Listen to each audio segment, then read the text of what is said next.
तो चलिए दोस्तों, आज का वीडियो स्टार्ट करते हैं। वीडियो स्टार्ट करने से पहले आपको जानकारी दे दूं कि ये वीडियो केवल उन्हीं बच्चों को देखना है जो रीट एग्जाम की तैयारी कर रहे हैं। चाहे आप रीट लेवल 1 की तैयारी कर रहे हो, चाहे लेवल 2 की तैयारी कर रहे हो, दोनों ही लेवल के लिए ये वीडियो काफ़ी ज़्यादा इंपॉर्टेंट होने वाला है। आप सबको पता है कि आपके एग्जाम में 30 क्वेश्चन साइकोलॉजी के पूछे जाते हैं, दोनों ही लेवल 1 के अंतर्गत और लेवल 2 के अंतर्गत, ठीक है।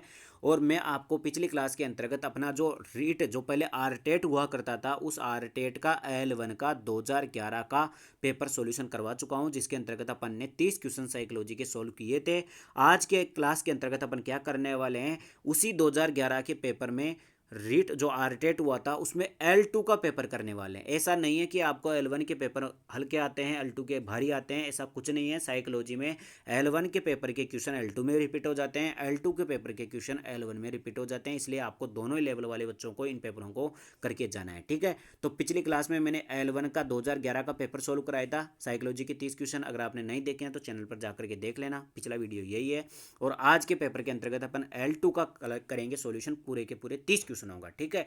तो बिना किसी देरी की वीडियो स्टार्ट करते हैं। अगर आपने अभी तक चैनल को सब्सक्राइब नहीं किया तो जरूर कर दीजिए, वीडियो पसंद आए तो वीडियो को लाइक भी कर देना। देखो साहब, अब आप क्या करना, मैं क्वेश्चन पढ़ूंगा, उसके बाद में मैं सारे ऑप्शन पढ़ूंगा, ऑप्शन पढ़ते पढ़ते आपको आंसर बता देना, नहीं तो फिर मैं आंसर बता दूंगा, ठीक है।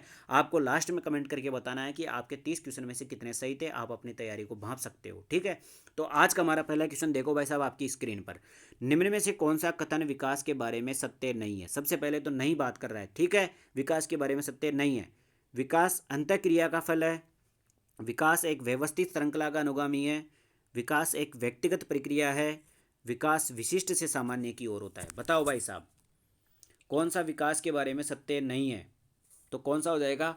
विकास विशिष्ट से सामान्य की ओर नहीं होता है, विकास सामान्य से विशिष्ट की ओर होता है। जैसे सबसे पहले पूरे हाथ का इस्तेमाल करता है, फिर उसके बाद में वो अपने पंजे का इस्तेमाल करता है किसी चीज़ को पकड़ने के लिए, बाद में फिर अंगुलियों का इस्तेमाल करने लग जाता है, ठीक है। तो विकास कैसा होता है? विकास सामान्य से विशिष्ट की ओर होता है, ठीक है। आगे बढ़ते हैं भाई साहब, अगला क्वेश्चन, क्वेश्चन नंबर सेकंड देखो। क्वेश्चन नंबर सेकंड क्या कहता है?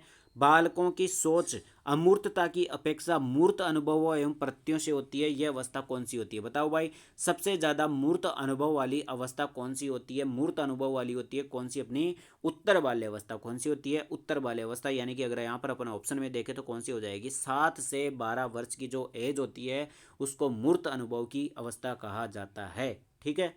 आपको थोड़ा सा मौका दे देता हूँ ताकि आप भी सॉल्यूशन दे मतलब सोच सकते हो एग्जाम में, ठीक है, अभी भी, ठीक है। अगला क्वेश्चन देखो, क्वेश्चन नंबर थर्ड, मानव विकास किन दोनों के योगदान का परिणाम है? बताओ भाई साहब, अभिभावक एवं अध्यापक का, सामाजिक एवं सांस्कृतिक कारकों का, वंशक्रम एवं वातावरण का, या इनमें से कोई नहीं? बताओ भाई, विकास किसका परिणाम है? विकास किसका परिणाम है? वंशक्रम और वातावरण का। आप सबको पता है, कई बार एग्जाम में पूछा जा चुका है। अगला क्वेश्चन देखो, क्वेश्चन नंबर 4, निम्न में से कौन पियाजे के अनुसार बौद्धिक विकास का निर्धारक तत्व नहीं है? बताओ भाई, जीन पियाजे किस चीज को बौद्धिक विकास का निर्धारक तत्व नहीं मानता है? ऑप्शन ए सामाजिक संचरण, ऑप्शन बी अनुभव को, ऑप्शन सी है संतुलिनीकरण को, और ऑप्शन डी है इनमें से कोई नहीं। तो ध्यान रख लेना, जीन पियाजे बौद्धिक विकास में किसको महत्वपूर्ण नहीं मानता है? सामाजिक संचरण को। किसको नहीं मानता है? सामाजिक संचरण को, ठीक है साहब। आगे बढ़ते हैं, अगला क्वेश्चन है क्वेश्चन नंबर 5, विशेष आवश्यकता वाले बच्चों को पढ़ाने के लिए निम्नलिखित में से कौन सी व्यू रचना अधिक उपयुक्त है? बताओ भाई, विशेष आवश्यकता वाले बच्चों को पढ़ाने के लिए कौन सा तरीका अपनाना चाहिए?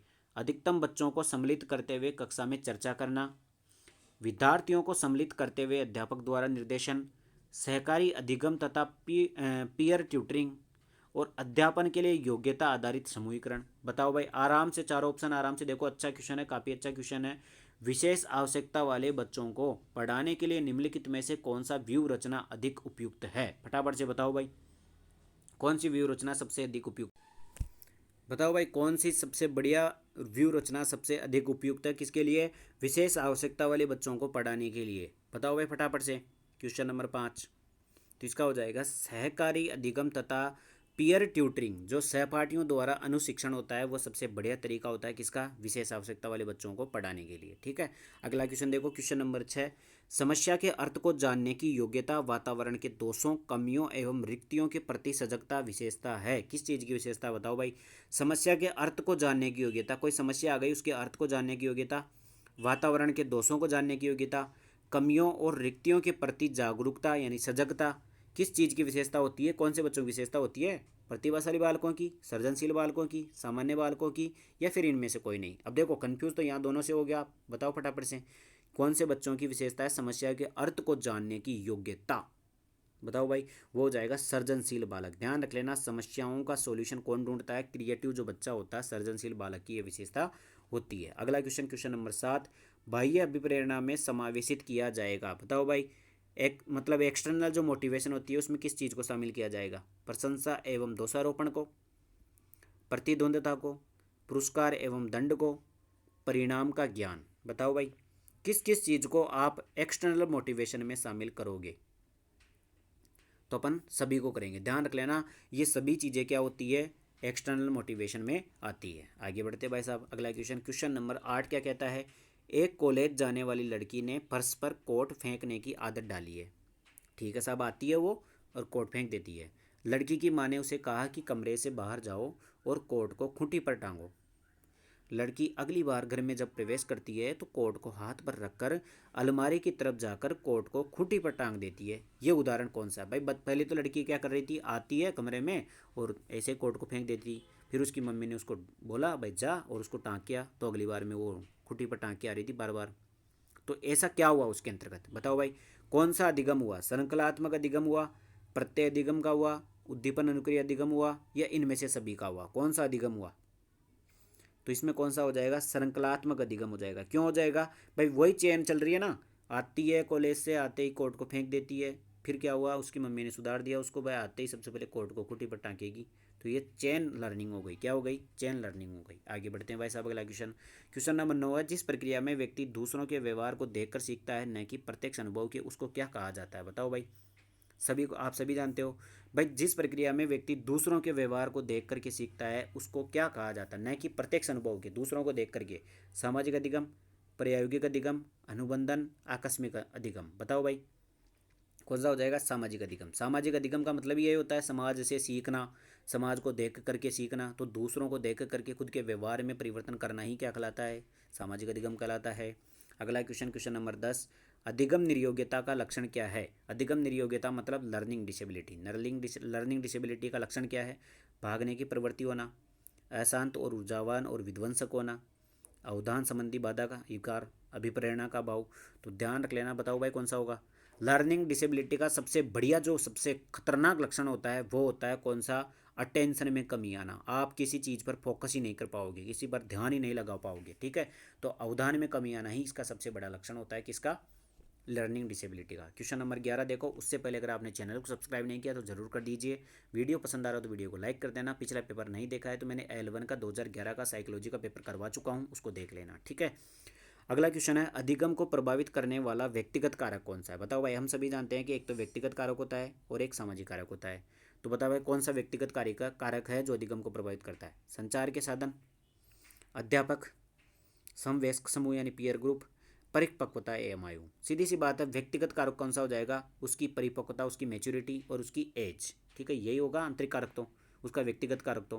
भाई समूह पीयर ग्रुप्स तो उसके बाह्य कारक हो गए, अध्यापक भी बाह्य कारक हो गया, संचार के साधन भी बाह्य कारक हो गए, ठीक है साहब। आगे बढ़ते हैं, अगला क्वेश्चन है क्वेश्चन नंबर 12, एक क्रिकेट खिलाड़ी अपनी गेंदबाजी के कौशल को विकसित कर लेता है पर यह उसके बल्लेबाजी के कौशल को प्रभावित नहीं करता है, इसे क्या कहा जाता है भाई। सीधी सी बात है, बताओ कौन सा, एक बार पूछ लेता हूँ आपको, विद्यात्मक परीक्षण अंतरण, निषेधात्मक परीक्षण अंतरण, शून्य परीक्षण अंतरण, और इनमें से कोई नहीं, बताओ भाई। पॉजिटिव ट्रांसफर, नेगेटिव ट्रांसफर या जीरो ट्रांसफर। भाई एक चीज़ अपन ने सीखी उसका दूसरे पर कोई प्रभाव नहीं पड़ रहा तो जीरो ट्रांसफर, सीधी सी बात है उस चीज़ का। ये क्वेश्चन भी अच्छा क्वेश्चन है क्योंकि इसी ऐसे ही क्वेश्चनों पर पिछली बार रीट में अपनी जो थर्ड ग्रेड हुई थी अभी, जिसका दोबारा रिजल्ट आया रिवाइज रिजल्ट, उसमें 2 क्वेश्चन का आंसर चेंज हुआ था, उसमें एक क्वेश्चन ऐसा भी था, किसका, ट्रांसफर वाला ही, ये अधिगम ट्रांसफर वाला ही क्वेश्चन था एक, ठीक है भाई सब। आगे बढ़ते हैं, अगला क्वेश्चन, क्वेश्चन नंबर 13 है, निम्न में से कौन सा कथन किसी व्यक्ति के मानसिक स्वास्थ्य को उत्तम रूप से प्रदर्शित करता है, बताओ भाई। मेंटल हेल्थ को सबसे बढ़िया तरीके से कौन सा प्रदर्शित करता है, पूर्ण अभिव्यक्ति, संगतिकरण और सामान्य लक्ष्य की ओर निर्देशन, मानसिक विकारों का न होना, व्यक्तित्व के विकारों से मुक्ति, और इनमें से सभी, बताओ भाई फटाफट से।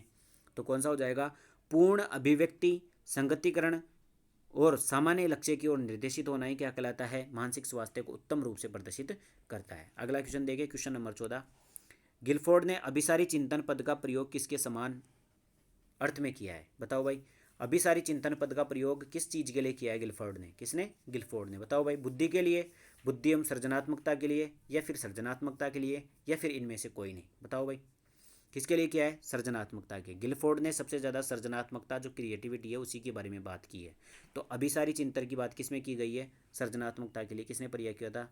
गिलफोर्ड ने किया था। ठीक है, आगे बढ़ते भाई साहब। अगला क्वेश्चन, क्वेश्चन नंबर 15 क्या कहता है? सिगमंड फ्रायड, प्याजे एवं अन्य मनोवैज्ञानिकों ने व्यक्तित्व विकास की विभिन्न अवस्थाओं के संदर्भ में व्याख्या की है, परंतु प्याजे ने क्या कहा है? भाई प्याजे ने व्यक्तित्व विकास की विभिन्न अवस्थाओं की, पर्सनैलिटी डेवलपमेंट के बारे में क्या बताया है? कहा कि विकास की अवस्थाएं वातावरण से निर्धारित होती है, ऐसा तो प्याजे कहते ही नहीं है। कहा कि विशेष अवस्था के अनुभव ही अधिक प्रभावित करते हैं, बाकी अवस्थाओं के सीमित प्रभाव होते हैं, ऐसा भी नहीं है। विभिन्न अवस्थाओं को समझाने के लिए संज्ञानात्मक बदलाव के बारे में कहा था। बिल्कुल आप सभी जानते हो, जीन पियाजे ने संज्ञानात्मक बदलाव के बारे में कहते हैं। ठीक है, ये तो मैंने आंसर बता दिया, अगला नहीं बताऊंगा। अगला क्वेश्चन है क्वेश्चन नंबर 16, निम्न में से कौन सा कथन रुचि के बारे में सत्य नहीं है? बताओ भाई, इंटरेस्ट के बारे में कौन सी चीज़ सही नहीं है? रुचियाँ जन्मजात और अर्जित दोनों होती है। रुचियाँ समय के अनुसार बदलती रहती है, बिल्कुल बदलती रहती है। रुचियाँ योग्यताओं एवं अभिक्षमताओं से संबंधित नहीं होती है। होती है यार। रुचियाँ व्यवहार में आकर्षण एवं विकर्षण के प्रतिबिंब नहीं है। रुचियाँ व्यवहार में आकर्षण एवं विकर्षण के प्रतिबिंब नहीं है। बताओ भाई, कौन सा कथन सत्य नहीं है? कौन सा कथन सत्य नहीं है? कौन सा कथन सत्य नहीं है? तो यही हो जाएगा। कौन सा हो जाएगा? Option D.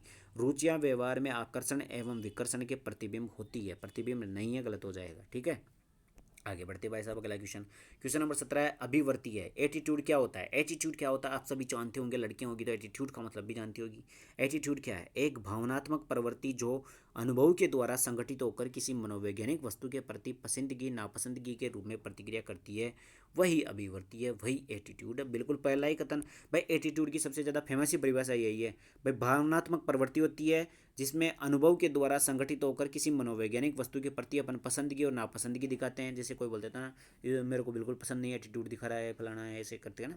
ठीक है, अगला क्वेश्चन, क्वेश्चन नंबर 18, व्यक्तित्व एवं बुद्धि में वंशानुक्रम क्या करता है? बताओ भाई, पर्सनैलिटी और अपनी जो इंटेलिजेंस होती है उसमें वंशानुक्रम की क्या भूमिका होती है? नाम मात्र की भूमिका है, महत्वपूर्ण भूमिका है, आकर्षक भूमिका है, या फिर अपूर्वानुमेय भूमिका है, यानी अनप्रिडिक्टेबल रोल है? बताओ भाई, वंशानुक्रम का क्या भूमिका है व्यक्तित्व और बुद्धि में? तो वो हो जाएगी महत्वपूर्ण भूमिका है। कैसी भूमिका है? महत्वपूर्ण भूमिका है। आगे बढ़ते हैं भाई साहब। अगला क्वेश्चन, क्वेश्चन नंबर 19, जिन इच्छाओं की पूर्ति नहीं होती है उनका भंडार ग्रह निम्न में से कौन सा होता है?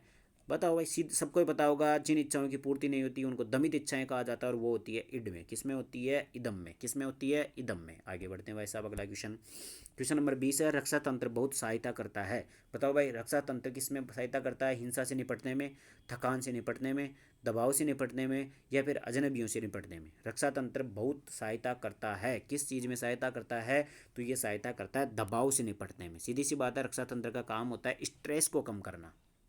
ठीक है, अगला क्वेश्चन, क्वेश्चन नंबर 21, शारीरिक नियोक्ता वाले व्यक्ति के लिए निम्न में से कौन सी युक्ति रक्षा तंत्र में सबसे संतोषजनक होगी? बताओ भाई, शारीरिक नियोक्ता मतलब कोई फिजिकली रूप से, मतलब ये रहा ना हैंडीकैप्ड इंडिविजुअल। ठीक है, फिजिकली हैंडीकैप्ड यानी कि कोई शारीरिक रूप से विकलांग है ऐसे मान लो, तो उसके लिए कौन सा सबसे बढ़िया तरीका है? आइडेंटिफिकेशन, ये तो नहीं। आइडेंटिफिकेशन का मतलब होता है दूसरों की तरह बनने की कोशिश करना, या फैंटेसी, ये भी नहीं है, और रैशनलाइजेशन। बताओ भाई, कौन सा हो जाएगा? या फिर इनमें से कोई नहीं? बताओ कौन सा हो जाएगा? ये हो जाएगा फैंटेसी, अति कल्पना हो जाएगा। ध्यान रख लेना, कौन सा हो जाएगा? अति कल्पना, फैंटेसी हो जाएगी। ठीक है, आगे बढ़ते भाई साहब। अगला क्वेश्चन, क्वेश्चन नंबर 22, फटाफट करा देता हूँ एक बार। बालक प्रासंगिक परीक्षण 3 से 10 वर्ष की आयु के बालकों के लिए बनाया गया था। इस परीक्षण में कार्ड के प्रतिस्थापित किए गए। देखो ध्यान रख लेना, एक तो होता है टीएटी टेस्ट, एक होता है सीएटी टेस्ट। टीएटी बड़ों के लिए होता है, सीएटी छोटे के लिए होता है। कैसे? चाइल्ड बोला जाता है इसको, चाइल्ड चाइल्ड चाइल्ड। ठीक है, ये तो बड़ों के लिए होता है, ये छोटों के लिए होता है। इसमें जो कार्ड होते हैं वो 30 कार्ड होते हैं, एक खाली होता है, 31 कार्ड टोटल होते हैं। इसमें 10 ही कार्ड होते हैं। इसमें जो कार्ड थे उन पर चित्र किसका बना हुआ था? किसका बना होता है? इंसानों को बना हुआ था। इस पर किसका बना होता है? जानवरों का बना होता है। तो इसमें क्या हुआ था? इसमें हुआ था कि लोगों के स्थान पर जानवरों के चित्रों का प्रयोग किया गया था सीएटी के अंतर्गत कार्ड के ऊपर। ठीक है, आगे बढ़ते अगला क्वेश्चन, क्वेश्चन नंबर 23, सृजनशीलता के पोषण के लिए एक अध्यापक को निम्न में से किस विधि की सहायता लेनी चाहिए? बताओ भाई, सृजनशीलता क्रिएटिविटी के पोषण के लिए उसको बच्चों से क्या करवाना चाहिए? Brain storming. कौन सी विधि सबसे फेमस है? क्रिएटिविटी के लिए सबसे बढ़िया विधि होती है ब्रेन स्टॉर्मिंग मेथड। कौन सा होता है? Brain storming method. अगला क्वेश्चन है क्वेश्चन नंबर 24, निम्न में से कौन सा कथन सही नहीं है? बताओ भाई। आवश्यकता वंचना की शारीरिक अवस्था नहीं है। अंतर्नोद आवश्यकता का मनोवैज्ञानिक परिणाम है। आवश्यकता एवं अंतर्नोद समान नहीं है बल्कि समानांतर है। मूल प्रवृत्तियां आंतरिक जैविक बल है। बताओ भाई कौन सा कथन सत्य नहीं है? तो कौन सा हो जाएगा भाई? आवश्यकता वंचनों की शारीरिक अवस्था नहीं है। Need is not a physiological stage of deprivation. कौन से में? आवश्यकता वंचना की शारीरिक अवस्था नहीं है। काफ़ी अच्छा क्वेश्चन है, थ्योरी में यहाँ पर उलझाया गया है। आगे बढ़ते हैं, अगला क्वेश्चन क्वेश्चन नंबर 25। शिक्षा का अधिकार अधिनियम 2009 में यानी आरटी एक्ट 2009 में एक अध्यापक के लिए न्यूनतम कार्य घंटे प्रति सप्ताह कितना है? 45 घंटे। वेरी वेरी इंपॉर्टेंट, कई बार एग्जाम में पूछा जा चुका है। आरटी एक्ट के तहत प्रत्येक सप्ताह में एक टीचर को 45 घंटे तो पढ़ाना ही चाहिए। कितने घंटे? 45 घंटे तो पढ़ाना ही चाहिए। आगे बढ़ते हैं भाई साहब, अगला question question number 26। RT act 2009 में एक अध्यापक को निम्न में से किस दायित्व को पूरा करना होगा?